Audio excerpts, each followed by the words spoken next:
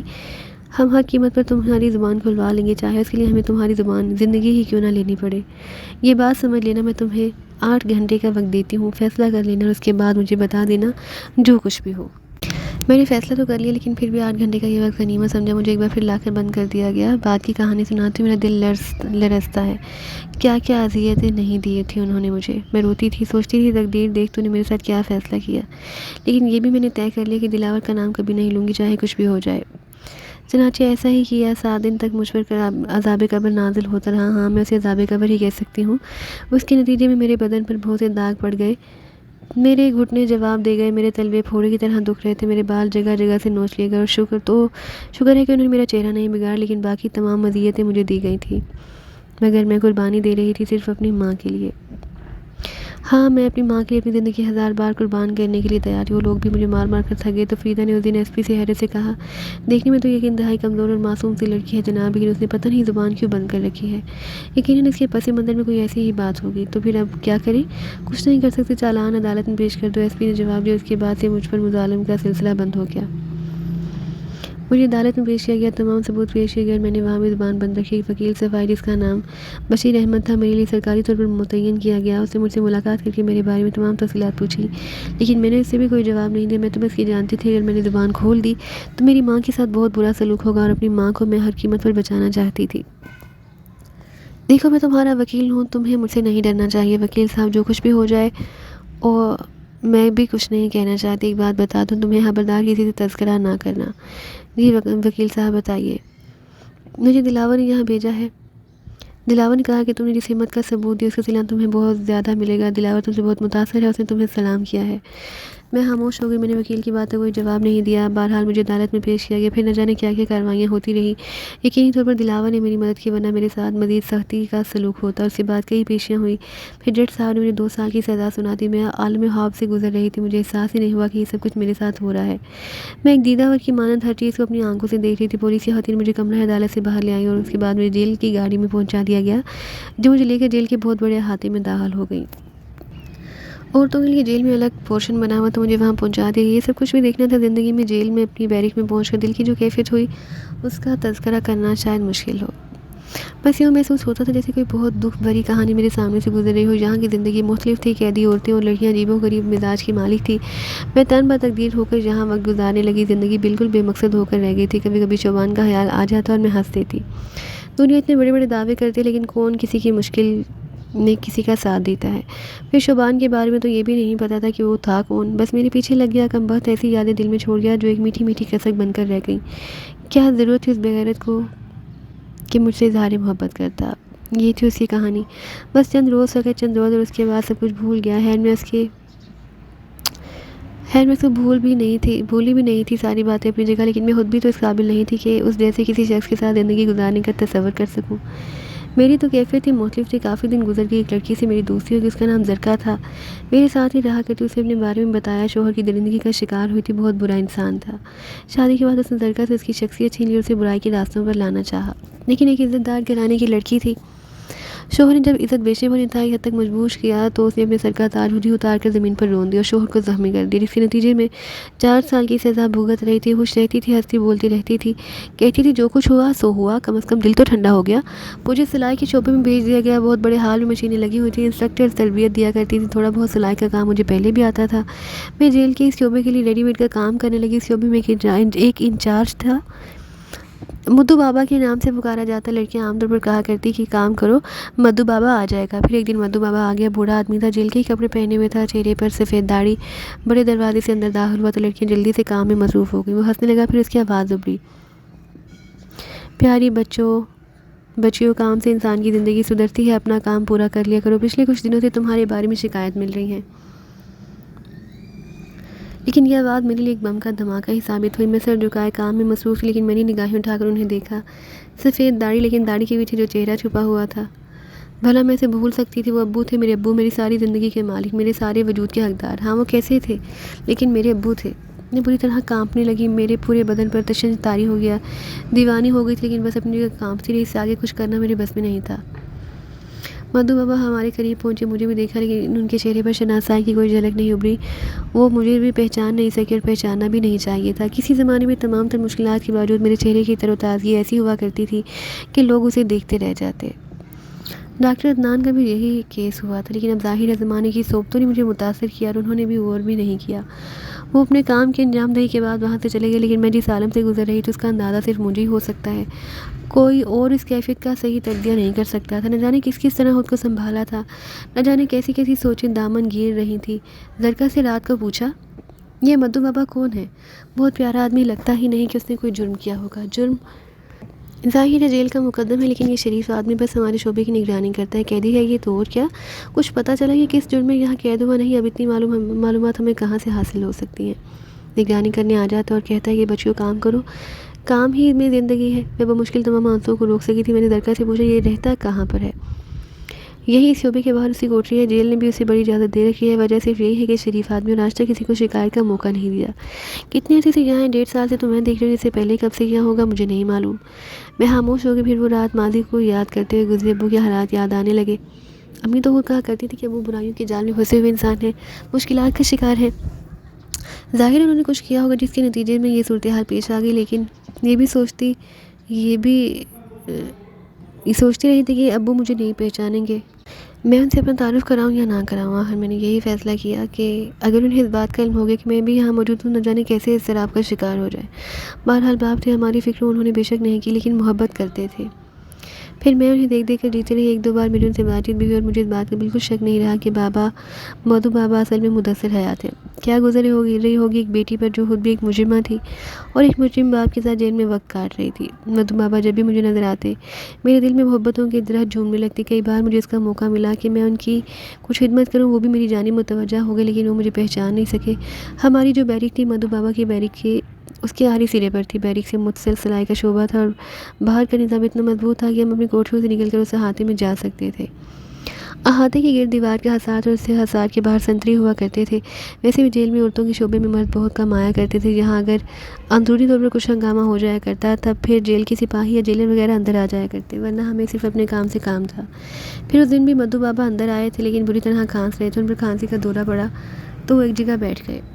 میں اپنی جگہ سے پھرتی سے اٹھی، گلاس میں پانی لیا اور پھر ان کے پاس جا کر بیٹھ گئے۔ ارے شہری بیٹا، انہوں نے محبت سے مجھے دیکھتے ہوئے کہا، تو میری بڑی خدمت کرتی ہے۔ یہاں جیل میں میں نے اپنا نام شہری ہی بتایا تھا، پورا نام بتانے کی اول تو ضرورت نہیں تھی، پھر ویسے بھی میں اپنے آپ کو چھپانا بھی چاہتی تھی۔ میں نے کہا، آپ کو بہت کھانسی ہو رہی ہے؟ ہاں بس ہو رہی ہے۔ انہوں نے آہستہ سے کہا، کوئی دوا لے لیں آپ؟ دوا لے لی ہے بیٹا، بخار چڑھا ہوا ہے اصل میں مجھے، انہوں نے کہا، اور میں نے بے اختیار ہو کر اس کا ہاتھ دیکھا، تیز بخار تھا۔ میں نے کہا، تو آپ آرام کیوں نہیں کرتے؟ نہیں بیٹے، جیل آرام کرنے کے لیے کہاں ہوتی ہے، پھر بھی اگر ہوا لگ گئی تو؟ کوئی ہوا نہیں لگتی بیٹا ہم سب جانوں کو۔ وہ اپنی جگہ سے اٹھے اور آہستہ سے چلتے ہوئے باہر نکل گئے۔ وہ رات بھی مجھ پر سخت کٹھن تھی، میرا باپ بیمار تھا اور میں اس سے کچھ فاصلے پر جہاں موجود تھی۔ پھر مجھے دور سے کھانسی کی آواز سنائی دی اور میں بے چین ہو گئی۔ میں نے کہا، زرکا مدھو بابا کھانس رہے ہیں؟ ہاں بیچارے کو بخار چڑھا ہوا ہے۔ زرکا، اگر میں وہاں چلی جاؤں تو؟ جانا چاہو تو چلی جاؤ، اس وقت یہاں کوئی بھی نہیں، مگر تم مجھ سے کچھ زیادہ ہی دلچسپی نہیں لے رہی؟ بزرگ آدمی پھر اتنے اچھے ہیں کہ بے اختیار ان کے لیے دل میں محبت امڑتی۔ ہاں یہ بات تو ہے۔ زرکا، کچھ ہوگا تو نہیں؟ مطلب اگر میں وہاں چلی جاؤں؟ نہیں کوئی بات نہیں ہے، چلی جاؤ۔ اور پھر میں اپنی جگہ سے نکل کر مدھو بابا کی رہائش گاہ پر پہنچ گئی۔ کمبل اور اوڑھے ہوئے لیٹے ہوئے تھے، بری طرح کھانس رہے تھے۔ میں ان کے پاس بیٹھ گئی، میں نے انہیں پانی پلایا اور وہ چونک کر مجھے دیکھنے لگے۔ ارے بیٹا، رات تو بہت ہو گئی ہے، آپ کھانس رہے ہیں نا، اس سے کیا ہوتا ہے؟ آپ کی دوا کہاں پر ہے؟ اس دوا ہاں میں وہ لیے لیتا ہوں۔ انہوں نے اٹھنے کی کوشش کی تو میں نے ان کے سینے پر ہاتھ رکھ کر انہیں لٹا دیا۔ میں لاتی ہوں۔ پھر میں نے انہیں سہارا دے کر دوا کھلائی اور مدھو بابا دوا کھانے کے بعد لیٹ گئے۔ انہوں نے آنکھیں بند کر لی، پھر وہ مدھم لہجے میں بولے، تیرے برابر میری بھی ایک بیٹی ہے اور میرے پاس اسے دینے کے لیے صرف دعائیں ہیں۔ اللہ سے دنیا کی مصیبتوں سے دور رکھے۔ آپ کی بیٹی ہے مدھو بابا؟ ہاں بیوی بھی ہے میری، بس گناہوں کی سزا ہی بھگت رہا ہوں، مگر تو یقین کر یہ سارے گناہ میرے اپنے نہیں، میں اپنے باپ کی دوسری بیوی کا بیٹا تھا۔ سو تیلوں کے درمیان پلا اور انہوں نے میرے ساتھ جو رویہ اختیار کیا اس نے مجھے باغی کر دیا، بس برائیوں کی طرف بڑھتا چلا گیا۔ پھر بیچاری رحمانہ کی تقدیر پھوٹ گئی، میرے ساتھ کاش نہ پھوٹتی۔ میری ایک حویلی تھی جہاں سے دور ایک شہر میں، وہاں وہ رہتی تھی۔ برائیوں میں پھنسا ہوا انسان تھا، برے لوگوں سے دشمنی ہو گئی، کئی سال کی سزا ہو گئی۔ سزا کاٹنے کے بعد یہ سوچ کر باہر نکلا کہ اب زندگی اپنی بیٹی اور بیوی کے ساتھ گزاروں گا، چاہے کچھ بھی ہو جائے۔ نہ کسی سے لڑوں گا، نہ کچھ کروں گا، محنت مزدوری کر کے زندگی گزاروں گا۔ لیکن وہ دونوں میرا ساتھ چھوڑ گئی۔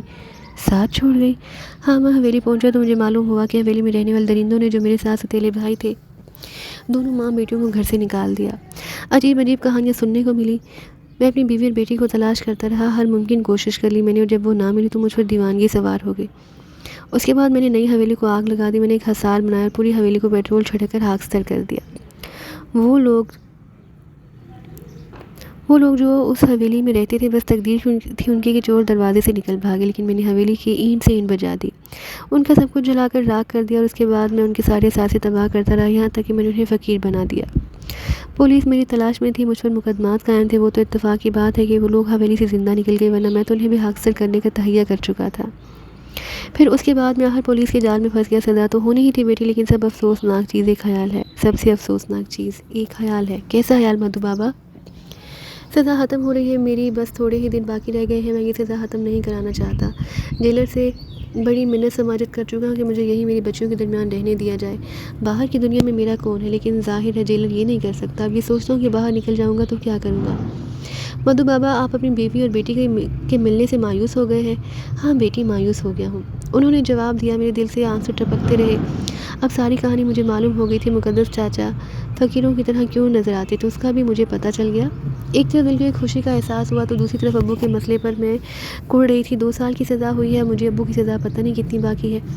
میں کشمکش کا شکار رہی۔ صبح فجر کی اذان کے وقت واپس اپنی بیرک میں آئی اور مجھ سے بات کی کہ مدھو بابا کی طبیعت ہلکی ہو گئی۔ ظاہر ہے ان کے اثرات تھے، متحرک ہوں گے، لیکن میرے اندر سوچوں کا بے پناہ اضافہ ہو چکا تھا۔ پھر اس کے بعد میں مدھو بابا سے ملتی رہی۔ میں نے یہی سوچا کہ انہیں کچھ نہیں بتاؤں گی، ہاں جب وہ رہا ہونے لگے تو میں ان سے تفصیل بتا کر کہوں گی کہ ہمارا انتظار کریں۔ میں جانتی ہوں انہیں پریشان، میں جانتی ہوں ماں کہاں ہے۔ اس کے لیے میں نے ایک بہترین پروگرام بنا لیا۔ میں وقت سے پہلے انہیں پریشان نہیں کرنا چاہتی تھی، یہ تھا تقدیر کا ایک کھیل۔ لیکن پھر اس کھیل میں ایک تبدیلی ہوئی۔ ایک دن مجھے ملاقات کے کمرے میں لایا گیا جہاں وکیل صاحب میرا انتظار کر رہے تھے۔ ان وکیل صاحب کا نام بشیر احمد تھا، شبیر احمد۔ یہ وہی تھے جنہوں نے سرکاری طور پر میری وکالت کرنے کی کوشش کی، لیکن ظاہر ہے میں اقراری مجرم تھی، رنگے ہاتھوں پکڑی گئی، اس سے مجھے رہا نہیں کرا سکتے تھے۔ شبیر احمد صاحب نے مسکراتی نگاہوں سے انہیں دیکھ کر کہا، چرانہ میں تمہارے لیے شبیر لے کر آیا ہوں۔ کیسے ہو شبیر احمد صاحب؟ بس یوں سمجھ لو کہ تمہاری رہائی کا وقت قریب آ گیا ہے۔ کیا ابھی تو مجھے چند ماہ بھی نہیں گزرے، تقدیر نے تمہارے ساتھ انصاف کیا ہے۔ اصل میں دلاور اور اس کا گروہ گرفتار ہو گیا، ان کے قبضے سے تمہاری ماں کو بھی برآمد کرا لیا گیا اور تمہاری ماں اب میرے پاس ہے۔ کیا؟ ہاں، عدالت میں ان کا بیان ہو چکا ہے، اور اس بیان میں انہوں نے بتا دی کہ کس طرح انہیں اپنے قبضے میں لے کر دلاور نے تمہیں منشیات بیچنے پر مجبور کیا۔ بیٹی، میں وکیل ہوں، کبھی کبھی ہم لوگوں کو ایسے کام بھی سر انجام دینا ہوتے ہیں جنہیں ہمارا دل، ہمارا ضمیر قبول نہیں کرتا، لیکن یوں سمجھ لو کہ میں بھی تمہاری ہی طرح دلاور کے جال میں پھنسا ہوا تھا، اس لیے مجبور تھا۔ بہرحال 2-3 دن میں تمہاری رہائی کا پروانہ مل جائے گا، اپنے آپ کو تیار کر لو۔ امی کہاں ہیں؟ میرے گھر میں ہے، میرے پاس ہے، تمہارے انتظار کر رہی ہیں، بہت کچھ بتا چکی ہے مجھے بیٹی وہ۔ انہوں نے مجھے تمہارے والد کے بارے میں بھی تفصیل بتا دی ہے، بس یوں سمجھ لو کہ میرا دل روتا ہے تمہارے لیے۔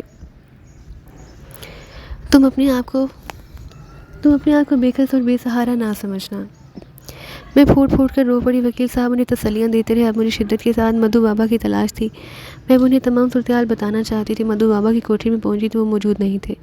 میں نے لڑکی سے ان کے بارے میں پوچھا تو کسی نے کوئی جواب نہیں دیا، کسی کو پتہ ہی نہیں تھا کہ مدھو بابا کہاں پر ہیں، لیکن بہرحال ایسا ہوتا رہتا، وہ کبھی کبھی چلے جاتے تھے، کئی دن نہیں آتے تھے۔ غالباً جیلر کہیں اور ان کی ڈیوٹی لگا دیتا ہوگا۔ میں بے چینی سے ان کا انتظار کرنے لگی۔ 2-4 دن گزر گئے، تیسرے دن بھی مدھو بابا نہیں آئے تو میں بے چین ہو گئی۔ میں ایک سے ان کے بارے میں پوچھتی رہی، لیکن اس سے زیادہ میں کچھ بھی نہیں کر سکتی تھی۔ پھر غالباً دن کو 11 بجے کا وقت تھا جب میری طلبی ہوئی۔ مجھے 2 کانسٹیبل عورتیں جیلر صاحب کے کمرے کی جانب لے کر چل پڑی۔ میرا دل خون کے آنسو رو رہا تھا، لیکن پھر میں نے یہ فیصلہ کیا کہ جیلر صاحب کو مدھو بابا کے بارے میں تمام تفصیل بتا دوں گی۔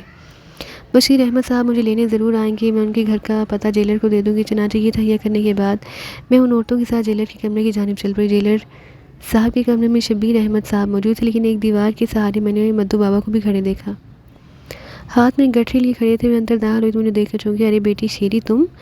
میں مدھو بابا کو دیکھ کر فرتے مسرت سے دیوانی ہو گئی۔ تیز سے قدم اٹھاتی ان کے قریب پہنچی، انہوں نے محبت سے میرے ہاتھ پر سر پھیرا۔ مدھو بابا آپ خیریت سے تو ہیں؟ آپ وہاں نظر نہیں آ رہے تھے۔ ہاں بیٹی، خیریت جسے کہا جاتا ہے اس حساب سے میں خیریت سے ہوں، لیکن میرے برے دنوں کا آغاز ہو چکا ہے۔ کیوں مدھو بابا؟ انہوں نے مجھے اپنے الفاظ میں مجھے آزادی دے دی ہے، میری سزا ختم ہو گئی، لیکن باہر کی دنیا میں جینا میرے لیے سب سے بڑی سزا ہے۔ آپ رہا ہو گئے ہیں مدھو بابا؟ میں نے فرتے مسرت سے جھومتے ہوئے کہا، ہاں یہی کہہ لو بیٹی، بس زندگی کی قید میں گرفتار ہو گئی ہوں، دیکھو اس سے رہائی کب ملتی ہے۔ شبیر احمد صاحب نے مجھے آواز دی، تم وہاں کہاں چلی گئی؟ ادھر آؤ، یہاں تمہارے دستخط وغیرہ کرنے ہیں۔ میں مدھو بابا کو دیکھتی ہوئی واپس پلٹی۔ جیلر نے مجھ سے رجسٹر پر دستخط کروائے، اس کے بعد بولا، آزادی کی مبارکباد دیتا ہوں، بہرحال ایسا ہوتا ہے، بے شمار لوگ بے گناہ گرفتار ہو جاتے ہیں اور قانون کچھ بھی نہیں کر پاتا۔ بہرحال اس کے بعد اس نے مجھے واپسی کی اجازت دے دی۔ میں نے مدھو بابا کی طرف دیکھ کر کہا، آپ نہیں چل رہے مدھو بابا؟ ہاں یہ تو بڑی خوشی کی بات ہے بیٹی کہ تمہیں بھی آزادی مل گئی میری، مگر کچھ سمجھ میں نہیں آ رہا مدھو بابا، ادھر آؤ، اس رجسٹر پر دستخط کرو۔ شبیر احمد صاحب انہیں آپ لے جائیے، ہر جگہ کے کچھ آداب ہوتے ہیں۔ جیلر نے کہا۔ شبیر احمد صاحب مجھے لے کر چل پڑے، میرے قدم کانپ رہے تھے، میری زبان شدت مسرت سے بند ہوتی جا رہی تھی۔ اب مشکل تمام میں شبیر احمد صاحب سے کہا، شبیر احمد صاحب ذرا سا انتظار کیجیے۔ شبیر احمد صاحب کی کار جیل کے دروازے سے باہر کھڑی تھی، پھر مجھے جیل کے بڑے دروازے سے باہر لے آئے، پھر بولے، کون ہیں یہ صاحب جن سے تم مل رہی تھی؟ شبیر احمد، وہ آتے ہوں گے، ہم انہیں ساتھ لے کر جائیں گے۔ کیا مطلب؟ شبیر احمد صاحب یہ بہت ضروری ہے، آپ براہ کرم ابھی مجھ سے کچھ مت پوچھیے، وہ آ جائیں تو ہم انہیں ساتھ جانے پر مجبور کریں گے۔ شبیر احمد صاحب نے ایک لمحے کے لیے کچھ سوچا، پھر خاموش ہو گئے۔ ہمیں تھوڑی دیر تک انتظار کرنا پڑا۔ شبیر احمد صاحب کی سفید کار کے ساتھ کمر لگائے کھڑی میں جیل کی ذیلی کھڑکی کی جانب دیکھ رہی تھی، پھر مدھو بابا اس سے برآمد ہوئے، وہی گٹھری بغل میں دبائے ہوئے ویران چہرہ لیے ہوئے چند قدم آگے بڑھے۔ میں دوڑ کر ان کے پاس پہنچ گئی۔ میں آپ کا انتظار کر رہی تھی مدھو بابا۔ انہوں نے چونک کر مجھے دیکھا، پھر بولی، کیوں بیٹی، آپ کو بھی ساتھ چلنا ہے؟ کہاں؟ جہاں میں جاؤں؟ ارے نہیں بیٹے، بری بات ہے، ایسی بیکار باتیں نہیں کیا کرتے۔ تمہیں پتہ ہے کہ میں ایک سزا یافتہ مجرم ہوں؟ مجھے سب کچھ پتہ ہے مدھو بابا، آپ بس میرے ساتھ آئیے۔ میں نے ان کا ہاتھ پکڑتے ہوئے کہا، اور مدھو بابا نے بے بسی سے مجھے دیکھا، پھر بولے، چلو میں ان صاحب سے بات کرتا ہوں۔ پھر ہم دونوں شبیر احمد صاحب کے پاس آ گئے، جو ہمیں کھڑے ہوئے خاموشی سے دیکھ رہے تھے۔ وکیل صاحب، میں نے آپ کے بارے میں اندازہ آپ کے اس کالے کوٹ سے لگایا، یہ بچی بڑی معصوم سی ہے، مجھے جیلر صاحب سے تمام تفصیلات معلوم ہو چکے ہیں، یہ ناکردہ گناہوں کی سزا پا رہی ہے، لیکن اللہ تعالیٰ سب کا نگہبان ہوتا ہے، وہ اپنے معصوم بندوں کو تکلیف نہیں پہنچاتا اگر وہ بے گناہ ہوں، اور گناہوں کی سزا تو بھگتنی ہی پڑتی ہے۔ یہ تو بڑی اچھی بات ہے کہ گناہوں کی یہ سزا دنیا میں ہی بھگت لی جائے۔ میں ان لوگوں میں سے ہوں، یہ بچی مجھے کہاں ساتھ لے جانے کی ضد کر رہی ہے۔ آپ آ جائیے محترم بزرگ، کسی کا دل رکھ لینا بھی بڑی بات ہوتی ہے۔ وہ تو ٹھیک ہے وکیل صاحب، لیکن آپ جانتے ہیں کہ ایک سزا یافتہ مجرم کی زندگی باقی لوگوں کے لیے تکلیف دہ ہوتی ہے۔ آپ تھوڑی دیر کے لیے ہی چلیے، اس کے بعد ظاہر ہے کون آپ کو روک سکتا ہے۔ شبیر احمد صاحب کچھ ضرورت سے زیادہ ہی نفیس انسان تھے۔ انہوں نے میری بات مان لی، اور اس کے بعد میں مدھو بابا کے ساتھ کار کی پچھلی سیٹ پر بیٹھ گئی۔ شبیر احمد صاحب نے اسٹیئرنگ سنبھال لیا، حالانکہ یہ ایک غیر مناسب بات تھی، بہرحال وہ ہمارے وکیل تھے۔ از راہ انسانیت اگر انہوں نے امی کو اپنے پاس رکھا ہوا تھا تو یہ کوئی ایسی بات نہیں تھی، لیکن کسی اور کا ان کے ساتھ جانا ذرا عجیب سا تھا۔ لیکن یہ بات تو میں ہی جانتی تھی کہ کسی اور کا اور میرا وہ خون ہے، اور جب میں نے یہاں تک صبر کیا تو اس سے آگے بھی تھوڑا سا صبر اور کر لینا چاہتی تھی۔ میں جانتی تھی کہ ابو کو جب اس حقیقت کا علم ہوگا کہ میں ان کی بیٹی اور رحمانہ زندہ سلامت ایسی جگہ موجود ہیں جہاں وہ نہ مل سکتی ہیں، تو بڑی دردناک کیفیت ہوگی۔ بہرحال ان لمحوں کو برداشت کر کے میں ان دونوں کا سامنا کرانا چاہتی تھی۔ یہ تو بڑے سنسنی خیز لمحات تھے، میں خود جس کیفیت کا شکار تھی اس کے بارے میں الفاظ میں بیان نہیں کر سکتی تھی۔ تو مدھو بابا کو اگر میں ابھی سے بتا دیتی تو ساری باتیں بڑی مشکل ہو جاتی۔ بہرحال تھوڑی دیر کے بعد شبیر احمد صاحب کی کار ایک خوبصورت سے بنگلے کے گیٹ کے پاس رکی، پھر اندر داخل ہو گئی۔ انہوں نے ہم دونوں کو اترنے کے لیے کہا، اور پھر ہمیں ساتھ لے کر اندر چل پڑے۔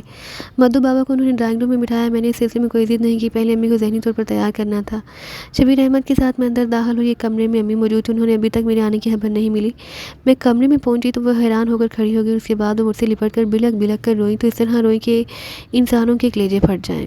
وکیل صاحب تو باہر نکل گئے تھے، غالباً ان سے یہ برداشت نہیں ہو رہا تھا۔ امی مجھ سے لپٹی رہی اور رو رو کر ہلکان ہو گئی۔ میں نے بھی انہیں اپنے سینے سے خوب لپٹایا۔ اتنے دن جو کیفیت ہم ماں بیٹیوں پر گزری تھی، اللہ ہی بہتر سمجھتا ہے۔ امی مجھ سے رو رو کر کہنے لگی، میری بچی، یہ دن بھی تیری تقدیر میں لکھا تھا کہ تو جیل جائے، ہائے کیا کیا نہ ہوا تیرے ساتھ۔ امی خود کو سنبھالیے، اللہ کا کوئی کام مصلحت سے حالی نہیں ہوتا۔ میں جیل جا کر اتنی خوش ہوں کہ آپ سے بیان نہیں کر سکتی۔ میرے الفاظ پر امی نے حیران ہو کر مجھے دیکھا، رو رو کر ان کی آنکھیں سوج گئی تھی۔ کیا کہہ رہی ہے تو؟ ہاں امی، جیل جا کر میں جتنی خوش ہوں آپ کو بتا نہیں سکتی۔ تیری بات تو میری سمجھ میں بالکل نہیں آ رہی. جیل بھی کوئی ایسی جگہ ہے جہاں جا کر کوئی ہوش ہوتا ہے؟ ہاں امی، جیل جا کر ہمیں ہمارے کھوئے ہوئے ابو مل گئے. امی میرے ابو مجھے مل گئے. کیا؟ امی پر ایک بار پھر حیرت کا حملہ ہوا. ہاں امی، مجھے ابو مل گئے. امی، میرے ابو مجھے مل گئے. یوں سمجھ لیجیے کہ ساری دنیا کی مصیبتیں اٹھانے کے بعد اگر مجھے میرے ابو ملتے تو میں ان مصیبتوں کو خاطر میں نہ لاتی. کہاں ہیں وہ؟ کہاں ہیں؟ زندہ ہیں؟ امی، وہ بالکل ٹھیک ہے مگر وہ نہیں پہچانتے مجھے. میں انہیں بابا مدو کہہ کر مخاطب کرتی ہوں مگر ہیں وہ کہاں؟ آئیے میرے ساتھ. کہاں؟ آئیے نا. ممی کا ہاتھ پکڑ کر کمرے سے باہر نکلا. امی شدید حیران تھی. شاید انہیں میری دماغی حالت پر شبہ ہو رہا تھا، لیکن مجھ سے زیادہ ہوشیار کون ہو سکتا تھا. آج ہمارا برباد شدہ گھر پھر سے آباد ہو رہا تھا. میں امی کو لے کر ڈرائنگ روم میں داخل ہوئی. مدو بابا یا ابو شبیر احمد صاحب کے ساتھ بیٹھے باتیں کر رہے تھے اور ان کے وہم و گمان میں بھی نہیں تھا کہ ابھی چند لمحات میں کیا ہونے والا ہے. امی نے ابو کو دیکھا اور ابو نے امی کو. مجھے تو بے شک وہ نہیں پہچان سکے، لیکن امی کو ایک لمحے کے لیے اندر پہچان کر امی اپنی جگہ سے اٹھ کھڑے ہوئے. رحمانہ، انہوں نے حیرت بھری آواز میں کہا. وکیل صاحب کا چہرہ بھی حیرت سے تصویر بن گیا. آپ انہیں جانتے ہیں؟ لیکن امی کے دل دوست چیخیں ابھری. وہ آگے بڑھی اور ابو کے سامنے جا کھڑی ہوئی. اس کے بعد ابو بھی بے اختیار ہو گئے. پھر انہوں نے حیرت بھری آواز میں پوچھا، یہ رخ میری طرف تھا؟ تو امی نے کہا، ہاں یہ آپ کی شیرانہ ہے.